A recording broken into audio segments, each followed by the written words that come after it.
India news के खास कार्यक्रम एक अफसर ऐसा भी में आप लोगों का स्वागत है। आज हम आपको मिलवाने जा रहे हैं एक ऐसे अफसर से जो कि बालाघाट मध्य प्रदेश के नक्सल एरिया से निकलकर आईएएस बना और आईएएस बनने के बाद कुछ ऐसे काम किए जिसने उसका नाम पूरे देश में रोशन करने के साथ साथ उत्तर प्रदेश में भी रोशन किया। तो आइए मिलते हैं मुकेश मेश्राम से, जो कि लखनऊ मंडल के कमिश्नर हैं। सर, आपका इंडिया न्यूज में बहुत स्वागत है। धन्यवाद सर, आजकल कोविड का दौर चल रहा है, तो कैसे ये लड़ाई लड़ रहे हैं आप? क्या क्या ऐसे नए प्रयोग आपने किए, क्योंकि आपको जो है प्रयोग करने वाले के तौर पे जाना जाता है। मैं आपके बारे में पढ़ रहा था, तो जहां भी आप गए आपने कुछ कुछ नया किया। इस कोविड में नया क्या क्या किया, आप जरा वो बताइए, फिर हम लोग इस सफर को आगे जारी रखेंगे।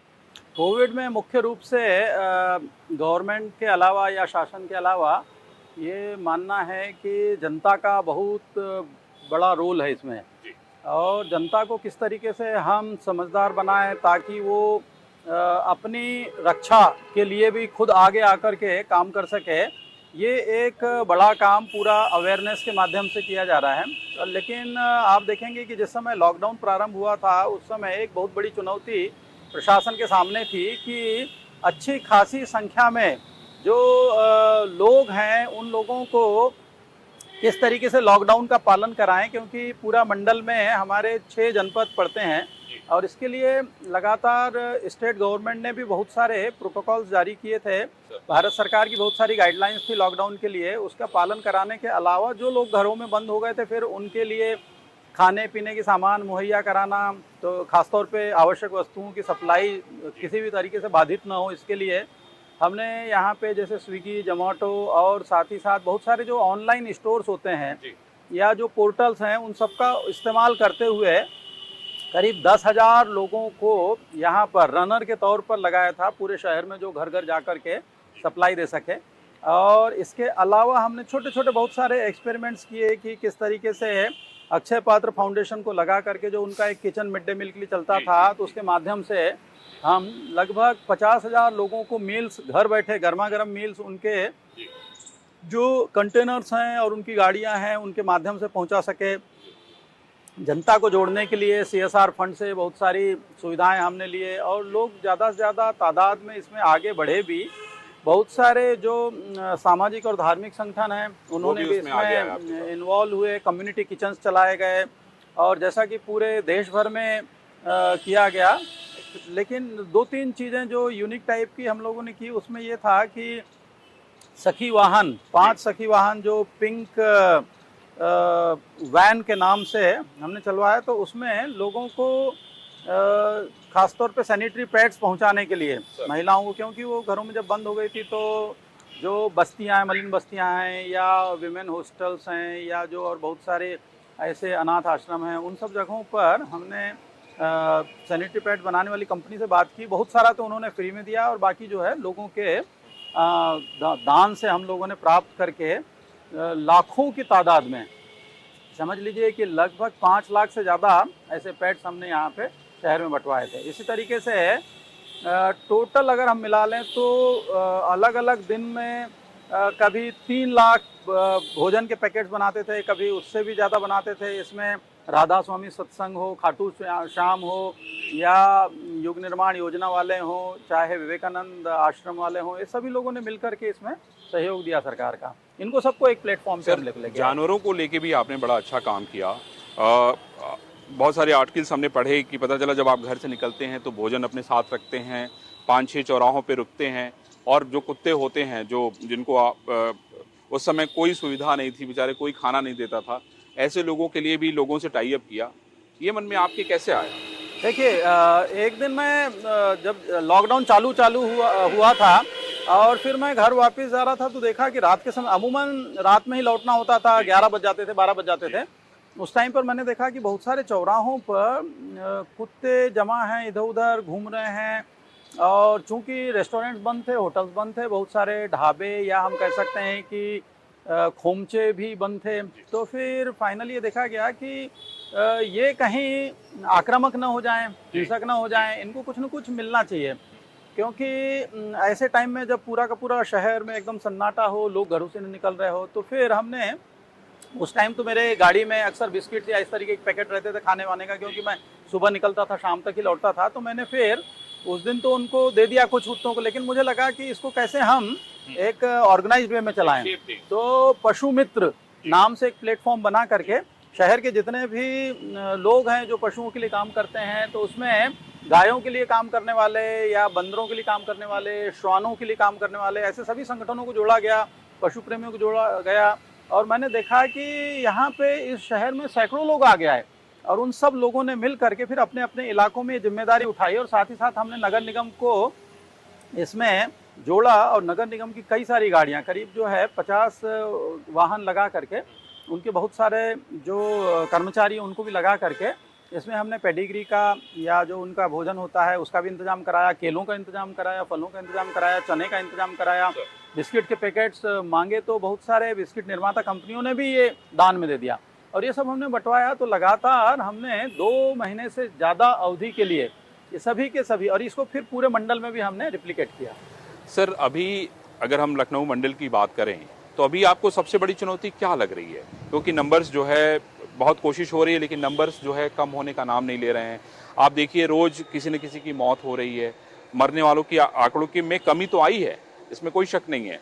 इम्यूनिटी तो लोगों की बढ़ी है, इसमें भी कोई शक नहीं है। लेकिन अभी आपको लगता है कि कौन सी ऐसी सबसे बड़ी चुनौती है जिसे अगर आप पार पा लेंगे तो कोरोना को रोक पाने में बहुत हद तक सफल होंगे?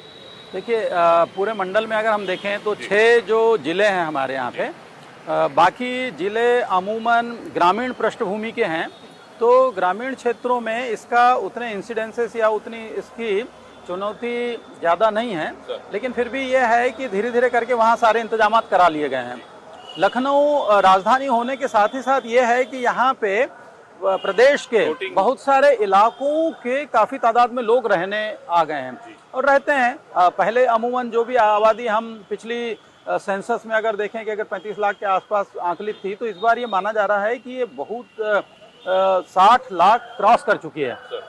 और इसमें खासतौर पे गोमती नगर, इंदिरा नगर, अलीगंज या आशियाना, कानपुर रोड, ऐसे वाले जो एरिया हैं, जो पेरिफेरी एरिया हैं, उसमें काफ़ी तादाद में लोग, चाहे सेंट्रल यूपी के हों, पूर्वांचल हो, बुंदेलखंड हो, बिहार हो, और कई और स्टेट्स के भी यहाँ पे आकर के बस रहे हैं। कि सरकार का ये मैंडेट है, किसी को हम मना नहीं कर सकते, और सबको ट्रीटमेंट देना ये जिम्मेदारी भी हम सबकी जिम्मेदारी है। इसलिए यहाँ पर अब जो चुनौती है कि ज़्यादा से ज़्यादा तादाद में आईसीयू के बेड्स बढ़ाए जाएं और एचडीयू के, यानी जिसमें ऑक्सीजन की सप्लाई उपलब्ध रहती है, वो बेड बढ़ाया जाए। इसके लिए पिछले 10-15 दिन में काम भी हुआ है और 500 से अधिक ऐसे बेड बढ़ाए भी गए हैं।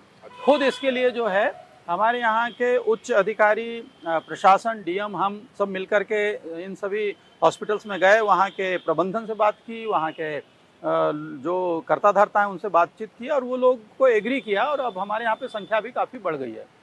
मुकेश जी, ये तो हो गया कोविड को लेके, लेकिन मैं अभी आपको जब पढ़ रहा था तो मैंने जब पढ़ा कि भाई बालाघाट से कैसे आप 5 किलोमीटर निकलते थे, पैदल जाते थे स्कूल में, उसके बाद कैसे आपने छात्रवृत्ति हासिल की और उससे अपनी आगे की पढ़ाई जारी रखी, तो मुझे ज़रा अपने जो है परिवार के बारे में बताइए, अपने बचपन के बारे में बताइए और अपने अध्ययन के बारे में बताइए कि कैसे जो है आप आईएएस बने।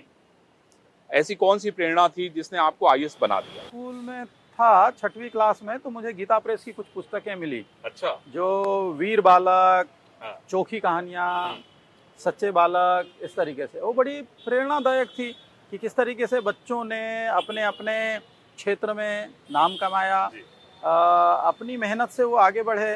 तो मैंने उस टाइम पे भी अपने गांव में बच्चों को ऑर्गेनाइज करना चालू किया, और एक छोटा सा संस्था बच्चों की, कोई रजिस्टर्ड संस्था नहीं थी, ऐसी संस्था बनाई है ना, नाम रखा प्रेरणा बाल समिति। और उसमें उन बच्चों के माध्यम से कभी पेड़ लगाते थे, कभी पूरे गांव की सफाई करते थे, कभी हम लोगों को पढ़ना लिखना सिखाते थे। जो बच्चे पढ़ने नहीं जाते थे उनको, जो खासतौर पे गाय भैंस चराते, उन बच्चों को बिठा बिठा करके इधर उधर के खाली पन्ने पे, स्लेट पर, हाँ, और वो नहीं भी जाते थे, माँ बाप नहीं भेजते थे, तो हम ही पढ़ाते थे बैठ करके जब स्कूल से लौट करके आते थे। ऐसे कर करके खूब सारी जो शहर से हम पुस्तकें मांग करके लाए लोगों से, और उसको ला करके एक इकट्ठा करके अपनी लाइब्रेरी भी हमने स्थापित कर ली थी, और उन गाँव में, और उन बच्चों कहते थे ये सब पढ़ो। बाद में आगे जा कर के फिर जो इंजीनियरिंग कॉलेज में है ना, मौलाना आज़ाद कॉलेज ऑफ टेक्नोलॉजी भोपाल, वहाँ पर एडमिशन होता है। वहाँ पे हमने शाम के वक्त छोटा मोटा काम किया। जैसे मैंने राम प्रसाद एंड सन्स उस ज़माने में हुआ करता था, तो उसके पुस्तकों के लिए ड्राइंग बनाना चालू किया, क्योंकि अपने खर्चा खुद भी निकालना है साथों साथ। तो वो ड्राइंग बना करके 10 रुपये एक छोटे ड्राइंग का, बड़े का 25 रुपया ऐसा वो देता था। तो उससे एक, और बाकी छुट्टियों के दिनों में मैं उसकी पुस्तकें लेकर के जाया करता था स्कूलों कॉलेजों में लगाने के लिए, कि लोगों से रिकमेंड करने के लिए कि आप इन पुस्तकों को जरूर लगाइए, सेल्समैन के तौर पर। क्या बात। तो ये उससे खर्चा आपका चलता था? इससे मुझे एक छात्रवृत्ति मिलती थी और दूसरा इससे कुछ खर्चा Additional हो चलता जाता था, जिससे कि हाँ। और एक मेरे भैया थे, है ना, जो मुझे फाइनेंशियल सपोर्ट करते थे। इस तरीके से मिला करके थोड़ा थोड़ा सब जगह से हो जाता, क्योंकि आर्किटेक्चर की पढ़ाई थोड़ी महंगी भी होती थी, पर उसमें ये सब खर्चे निकल करके आ जाते थे।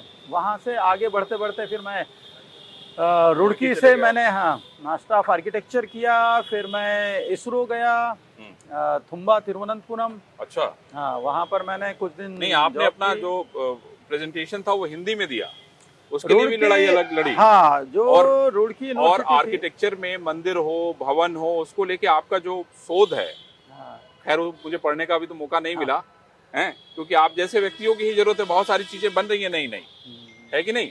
तो जरा थोड़ा सा उसके बारे में मुझे बताइए, मुख्य रूप जो से हिंदी जब, के लिए लड़ाई लड़ी आप। हाँ, जो रुड़की यूनिवर्सिटी में, और ऐसा क्यों किया ये भी बताइए, आपके मन में ऐसा क्या आया कि नहीं मैं हिंदी में ही दूंगा? हाँ, रुड़की यूनिवर्सिटी में जब मैं मुझे डिसर्टेशन लिखना था मास्टर ऑफ आर्किटेक्चर का, आखिरी सेमेस्टर में लिखना होता है, तो मैंने कहा कि मैं इसे हिंदी में प्रस्तुत करना चाहूँगा। तो उसके लिए लोगों ने मना कर दिया, वहाँ का जो डीन है उन्होंने भी मना कर दिया। लेकिन इसके लिए फिर जो विद्यार्थी हैं उन सबको मैंने बताया कि देखिए भाई, हम भारत में रहते हैं, हमारी राष्ट्रभाषा कहने को हिंदी है, लेकिन क्या हम इस काबिल नहीं हैं, क्या हम इस लायक नहीं हैं कि कोई टेक्नोलॉजी का शोध हम इसमें प्रस्तुत कर सकें, है ना? क्यों ना कहीं से शुरुआत होना चाहिए। तो एक दिन फिर सभी विद्यार्थियों ने मुझे कहा कि चलिए हम चलते हैं। तो कुलपति आवास का घेराव किया गया। अच्छा। वहाँ पर बाहर धरने पर बैठे। फिर कुलपति थे Padmashri doctor H.C. Visvesvaraya sir, और बहुत सारे और भी डीन्स थे। उन सब लोगों ने बुलाया छात्रों के प्रतिनिधिमंडल को, वार्ता हुई। उनका तर्क ये था कि अगर कल को यहाँ पे दक्षिण भारत का कोई कहता है कि साहब हम तमिल में लिखेंगे, कोई कहता है कि साहब हम मराठी में लिखेंगे, तो क्या हम सब इस तरीके के अलाउ करेंगे? दूसरा उनका तर्क था कि जब आपको एडमिशन दिया गया था उसमें लिखा हुआ था कि the medium of instruction will be English only.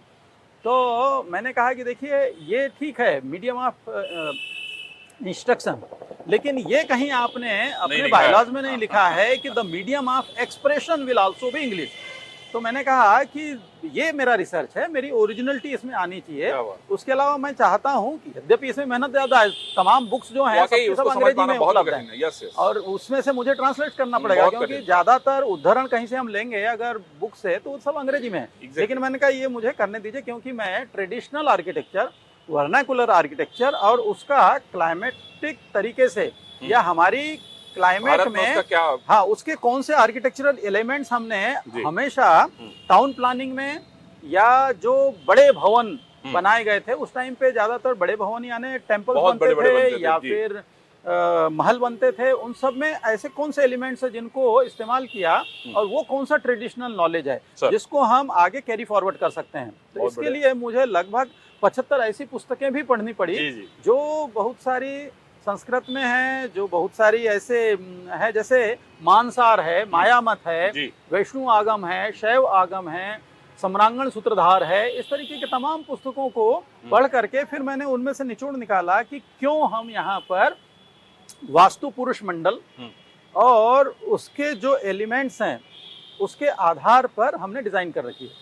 और ये तो कहिए कि बाहर के जो आर्किटेक्ट टाउन प्लान में आकर के उन्होंने इसकी स्टडी करके, जैसे चंडीगढ़ है, ली कार्बूजियर ने जो बसाया है, उसने भी इसी पैटर्न को एडॉप्ट किया है।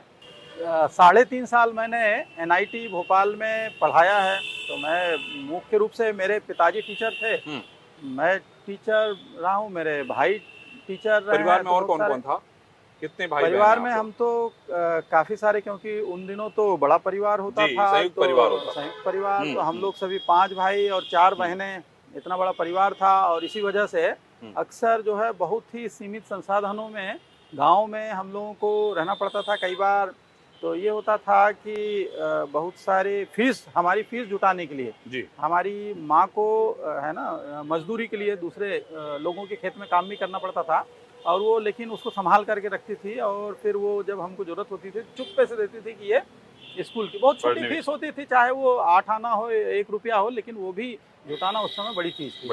मुकेश जी, कैसे आपके मन में आया कि नहीं आपको आईएएस बनना है? ऐसा कौन सा ट्विस्ट था, ऐसी कौन सी बात थी जिसने आपको ब्यूरोक्रेट बना दिया? जब मैं पढ़ने के लिए बालाघाट में स्कूल में आया तब मैंने देखा कि वहाँ पर जो रोड मेरे गांव की तरफ जाती है उस सड़क पर कलेक्टर का बंगला पड़ता है। हमेशा उसको देख करके यार इतना बड़ा बंगला है। फिर मैं देखता था कुछ ऐसे अच्छे कलेक्टर वहाँ पर आए थे जिनका बड़ा नाम होता था कि उन्होंने ये काम किया, ऐसा काम किया। तो मुझे लगा कि इसके जरिए हम कम से कम उन लोगों का भला कर सकते हैं जिन लोगों की बातें नहीं पहुंच पाती ऊपर तक के, तो उसके लिए हमको उनकी बातें सुननी पड़ती, उनके बीच में जानने की जरूरत है। तो क्यों ना ऐसा कुछ किया जाए। शुरुआत में मेरा चूंकि विषय अलग था तो टेक्नोलॉजी से रिलेटेड विषय इसमें मुझे लेने में कठिनाई थी, क्योंकि बहुत समय से उसका संपर्क छूट गया था। तो मैंने हिंदी साहित्य और इतिहास लिया वैकल्पिक विषयों के तौर पर, और उसके माध्यम से फिर मैंने आप आईएएस बने। हाँ, इसमें ऐसा लेते हैं एक छोटा सा ब्रेक, और ब्रेक के बाद बात करेंगे मुकेश जी की शादी कैसे हुई, और बहुत सारे जिलों में मुकेश मेश्राम रहे हैं, उन्होंने वहाँ पे बहुत सारे प्रयोग किए हैं, तो उन विषयों को भी लेके हम बात करेंगे। उसके पास एक बंदूक थी और वो सटीक। जब घर बैठे हैं तो बेकार के चैट ग्रुप्स तो बनेंगे ही। जब बेमतलब के चैट ग्रुप शो टाइम की बत्ती लगा दें,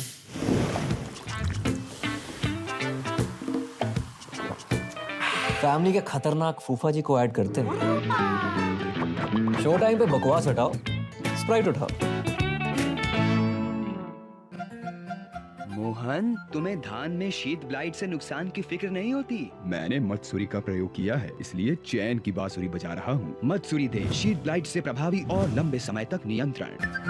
लगता है मत्सुरी हर किसान के पास पहुँच गया है। चैन की बांसुरी मत्सुरी भारत इंसेक्टिसाइड्स लिमिटेड का उत्पाद। हर कोई चाहता है कि उसकी स्किन हो सुंदर, कोमल और ब्राइट, तो फिर कोई भी साधारण सी कॉस्मेटिक क्रीम क्यों? अपनाइए 12 खास आयुर्वेदिक जड़ी बूटियों से बनी रूप मंत्र आयुर्वेदिक फेस क्रीम, ताकि फेस रहे ब्राइट और स्किन भी हो टाइट। रूप मंत्र Ayurvedic face cream and face wash, ये कोई कॉस्मेटिक नहीं, आयुर्वेदिक औषधि है।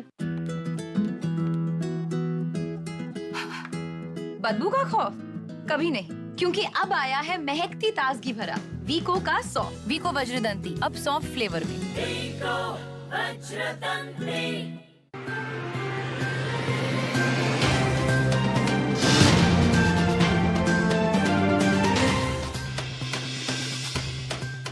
Welcome back. हम बात कर रहे हैं लखनऊ मंडल के कमिश्नर मुकेश मेश्राम से। मुकेश जी, चलिए आप आईएएस बन गए, उसके बाद आगे की प्रक्रिया शुरू हो जाती है, बड़ा दबाव रहता है। आपकी शादी आईएएस बनने के बाद हुई? हाँ, बाद में कैसे हुई? मेरे जो को ब्रदर हैं, जिसको हम हिंदी में साढ़ू भाई कहते हैं, हाँ। वो मेरे साथ में ही हाँ। जिस कॉलेज की मैं बात कर रहा था, मौलाना आज़ाद कॉलेज ऑफ टेक्नोलॉजी, जहाँ पर हाँ। मैं पढ़ाता था जी, एज ए लेक्चरर, हाँ। वहीं पर वो भी पढ़ाते थे जी। और वो मेरे मित्र थे, अक्सर मुलाकात होती रहती थी। पहले उसकी शादी हुई, शादी में हम लोगों ने हिस्सा लिया और बड़े अच्छे तरीके से उनके साथ में हमारी बातचीत रहती थी।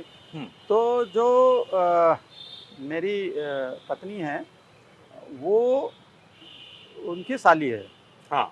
तो ये मैं भारत दर्शन में था, भारत दर्शन में मेरी मुलाकात हुई। भारत दर्शन मतलब आईएएस ट्रेनिंग के दरमियान हम लोगों को पूरा भारत के अलग अलग घुमाया जाता है। वहाँ पर मैं गोवा में जब पहुँचा तो वो स्टूडेंट की टीम लेकर के वहाँ पर आया था, और एक जो रेलवे प्लेटफॉर्म था जहाँ से हमको ट्रेन, उसको अलग डायरेक्शन की ट्रेन लेनी थी, मुझे अलग डायरेक्शन की ट्रेन लेनी थी। वहाँ पे हम लोग काफ़ी देर तक के बैठे, है ना। अचानक से वहाँ संयोगवश वहाँ मुलाकात हुई, फिर बातचीत चली, फिर थोड़ा आगे बढ़े तो मैंने ही अपनी तरफ से, है ना, कुछ पहल की, कुछ उसने मतलब इसमें ये एक अपना तरीके रोल से हम- निभाया। हाँ, नहीं, हम ये कह सकते हैं कि ये प्रेम था एक तरीके से। मुकेश जी बताइए, कोई ऐसी हॉबी है जिसको आप अभी भी करना चाहते हैं? कोई किताब पढ़ता है, कोई म्यूजिक सुनता है, कोई गाना गाता है, कोई कुछ बजाता है? मेरी तो हॉबी है ज़्यादातर नई जगह देखना, या जिसको कह सकते हैं हम पर्यटन, है ना, टूरिंग, टूरिंग। और ये ट्रैवलिंग एंड टूरिंग। तो अभी मैडम मेरठ में हैं, आप यहाँ पे हैं, आपको लगता नहीं जिंदगी बड़ी सारी कठिनाइयाँ हो जाती हैं? इसमें देखिए, जब आप किसी ऐसी पद पर रहते हैं तो आपको बहुत सारे सेक्रीफाइसेस भी करने पड़ते हैं, बहुत सारे आपको ये देखना पड़ता है कि प्रायोरिटीज़ क्या हैं। और चूंकि अगर सर्विस में आए हैं तो सर्विस या सेवा भाव ज़्यादा बड़ी प्रायोरिटी पे है। मैं आपको बता दूं कि जब मैं मऊ में था, जी। है ना, और जी। वहाँ पे दंगे को बुझाने के लिए भेजा गया था, तो इसी दरमियान मेरी माताजी की दुखद मृत्यु की खबर मुझे पता चली, और मैं ट्रेन किसी तरीके से अरेंज करके जाकर के बैठ गया था, और ट्रेन चल भी पड़ी थी क्योंकि वहाँ से मुझे जबलपुर जाना था, जबलपुर से बाई रोड जाना था आगे 200 किलोमीटर, तो वो बड़े मुश्किल से सारे इंतजाम करके जा रहा था। फिर इतने में जैसे ही ट्रेन चल पड़ी तो मेरे पास में फ़ोन आया एसपी का और कमिश्नर जो थे उस टाइम के, कि यहाँ पे अचानक किसी मस्जिद के दरवाजे पर ऐसा लगता है कि आग लगा दी गई है, और भारी संख्या में 4-5 हज़ार युवकों की भीड़ इकट्ठा हो गई है, और वो सिचुएशन काफ़ी ये हो गई। तो चूंकि मैंने बहुत सारे लोगों को बताया नहीं था कि इन परिस्थितियों में जा रहा हूँ, और उस समय ये स्थिति थी, तो मैंने फिर ट्रेन की जंजीर खींची, उतरा, तो टीटी जो था आया, उसने पूछा, तो मैंने उसको बताया, अपना परिचय दिया, और मैंने कहा कि ये एक परिस्थिति है जिसमें इमरजेंसी में मुझे अब उतरना पड़ेगा, अपना सामान लेके मैं जा रहा हूँ। फिर मैंने फ़ोन किया, गाड़ी बुलाई, और सीधा उस स्पॉट पे पहुँचा, और वहाँ पे फिर समाधान उसका कराया गया। लेकिन फिर चूंकि जा नहीं सकता था तो फिर गया नहीं। बहुत सारे जिलों में आप डीएम रहे, मैंने देखा कि बहुत सारे नए प्रयोग आपने किए। जहाँ जहाँ गए, आप मेरठ गए तो वहाँ पे आपने चंदा इकट्ठा करने का काम किया, प्रयागराज आप गए तो वहाँ पे कुछ और किया, सब जगह कुछ नया नया किया आपने। आजमगढ़ गए तो आपने सास बहू सम्मेलन शुरू करा दिया है। मुझे लगता है आप पति पत्नी सम्मेलन कराने की जरूरत है। तो अभी क्या नया करने जा रहे हैं? नहीं, देखिए, हर जगह कुछ नया इसलिए करना चाहिए क्योंकि रूटीन काम तो लोग करते ही रहते हैं जी। और समाधान के लिए क्यों ना हम लोग कुछ एक्सपेरिमेंट करें, क्योंकि बहुत सारी ऐसी चीज़ें होती है जिनके समाधान के लिए कुछ नए विचार, नई चीज़ें भी करने की आवश्यकता पड़ती है। जैसे मैं जब एसडीएम था गोरखपुर में, तो हमने एक बाढ़ भी थी, उसके बाद में एक छोटी सी बुकलेट हमने निकाली थी, उसका नाम रखा था जन चेतना। उसमें सरकार की सारी योजनाओं को कैसे उसका लाभ प्राप्त करें, कहाँ जाएं, क्योंकि ये सब फोन और ये माध्यम नहीं थे, सोशल मीडिया, ताकि लोगों को जानकारी हो। तो गांव में बहुत से लोगों को पता नहीं होता था कि कौन सी योजना कैसे लाभ प्राप्त करें, कहाँ से प्राप्त करें। तो उसका पूरा एक कंपाइलेशन करके और सभी के नंबर, ऑफिस का एड्रेस समेत पूरी ये पुस्तिका, है ना, 10,000 बुकलेट्स ऐसी छपवा करके हमने पूरे जनपद में बंटवाई थी। और इसके बाद में जब देवरिया में मैं था तो वहाँ पे हमने तालाबों को संरक्षण के लिए एक डलवाई थी, जो तालाबों के संरक्षण के लिए काम किया था। और दूसरा, स्वयं सहायता समूहों को हमने कहा था कि आप मछली पालन के भी एक्टिविटी में आगे आइए, उसके लिए नीलामी में पार्टिसिपेट करिए, जितनी नीलामी में बोली आए आप बढ़ कर के बोलिए और आपको हम लोग सपोर्ट करेंगे। वो भी अच्छा हुआ था। और बहुत सारे लोगों ने, जब मेरा वहाँ से ट्रांसफ़र हुआ तो इन स्वयं सहायता समूहों ने, हर महिला ने 1-1 रुपए का एक कॉइन इकट्ठा करके कहा कि हम आपको तौलेंगे। मैंने कहा क्या हुआ? मैंने कहा ये प्रतीक के तौर पर ठीक है, लेकिन मैंने कहा इस तरीके की चीजें नेतागिरी नहीं करनी। अमूमन में नहीं होता। तो मैंने कहा मैं आगे खड़ा हो जाऊंगा और जो कुछ भी आप लोग इकट्ठा किए होंगे ये फिर वहीं पे अगर कोई विडो महिला है तो उसकी बेटी की शादी वादी में हम लोग दे देंगे। तो इसके बाद आजमगढ़ में हमने सास बहू सम्मेलन कराने का मकसद ये था कि बहुत सारी महिलाओं के लिए जो योजनाएं होती है, और उस समय शौचालय निर्माण के लिए भी एक बड़ी योजना का उद्घोष प्रारंभ हुआ था। तो इसमें ये था कि इनको हम जोड़े कैसे, फिर साक्षरता के लिए कैसे जोड़ें, फिर वैक्सीनेशन और पोलियो का एक बड़ा अभियान चलाना था कि कैसे अवेयरनेस हो पोलियो के खिलाफ, क्योंकि अकेले आजमगढ़ में बहुत ज़्यादा संख्या में पोलियो केस आए थे और उनका ख़त्म करने के लिए महिलाओं के बीच में हमको घुसना बड़ा ज़रूरी था। तो हमने ये कहा कि महिलाओं के मुद्दों को उठा करके इनको पहले हम इकट्ठा करें सर। और अवेयरनेस थ्रू एंटरटेनमेंट इसका एक माध्यम बनाया जाए। उसमें हम उनके कई सारे छोटे छोटे गेम्स कराते थे और मनोरंजन के जरिए फिर हमारी इन्फॉर्मेशन देते रहते थे, उसका डिस्प्ले करते थे, उनको लिटरेचर देते थे, वीडियोस दिखाते थे, फिल्म दिखाते थे, सारा कुछ करते थे। तो शाम तक, सुबह से शाम तक के उनको खाना भी खिलाते थे, उनके कुछ सौंदर्य प्रसाधन सामग्री भी हम उनको देते थे। सारे झगड़े आप समाप्त कर देते थे, मुझे हाँ, लगता है ये। और शाम तक के उनको जानकारियों से लेस कर देते थे ताकि वो जब घर लौटें हाँ। तो उनको पता हो। और इसका फायदा भी ये होता था कि वो बाद में आकर कहते थे साहब हमको साधु सम्मेलन में ये बताया गया है कि ये हमारा अधिकार है। हाँ। तो ये तुम छीन नहीं सकते। हाँ, ये महिला कल्याण वाले हो, चाहे प्रोबेशन विभाग हो, चाहे कोई भी हो, कहते थे कि साहब इसकी वजह से तो अब ये अपनी लड़ाई करने लगी है। फिर चलिए, हाँ सर, कुछ कह रहे थे आप। इसके बाद में मेरठ में वहाँ चूंकि एक आगजनी में विक्टोरिया पार्क ट्रेजेडी जिसको कहते हैं और 70 से अधिक लोग की डेथ हो गई थी और 200 से अधिक बहुत सारे यहाँ वहाँ पर गंभीर रूप से घायल थे। तो अब उनके उपचार का सवाल था। मेडिकल कॉलेज में तात्कालिक तौर पे इतनी सुविधाएं नहीं थी, तो हमने ये कहा कि भाई बर्न यूनिट चाहिए और बड़ा एक स्पेशल टाइप का वहाँ पर फिर ट्रीटमेंट करना होता है और एसी में रखना पड़ता है। तो प्राइवेट हॉस्पिटल्स में हमने कहा कि जाओ आपका हम एडमिट कराएंगे, इलाज कराएंगे। अब उसका खर्चा कैसे हम दें, उस समय इतना उसकी व्यवस्था नहीं थी। तो फिर यहाँ प्रशासन में भी कहे कि हमने बातचीत की, लेकिन तत्काल ये एडवांस मांगने लगे कुछ हॉस्पिटल प्राइवेट वाले।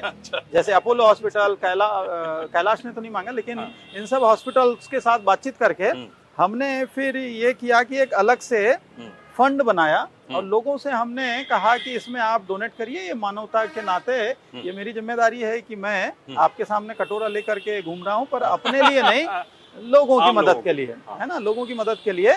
और बड़ा आश्चर्य हुआ सुखद कि एक दिन सरधना के किसी स्कूल की बच्चियों अपने गुल्लक लेकर के आई और उन्होंने कहा कि साहब जो कुछ भी हमारी जमा पूंजी है आप ले लीजिए, आप अच्छा काम कर रहे हैं। बहुत तो लोग जुटते हैं, ऐसा नहीं है, जब आप अच्छा काम करने लगते हैं तो उसमें आगे आते हैं। नहीं मुकेश जी, निश्चित रूप से मुकेश मेश्राम एक ऐसे व्यक्ति है जिनसे बहुत सारे लोग प्रेरणा ले सकते हैं।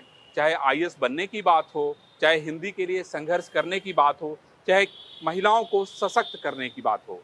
अगले सप्ताह हम फिर किसी नई शख्सियत से आपको रूबरू कराएंगे। तब तक आप देखते रहिए इंडिया न्यूज़।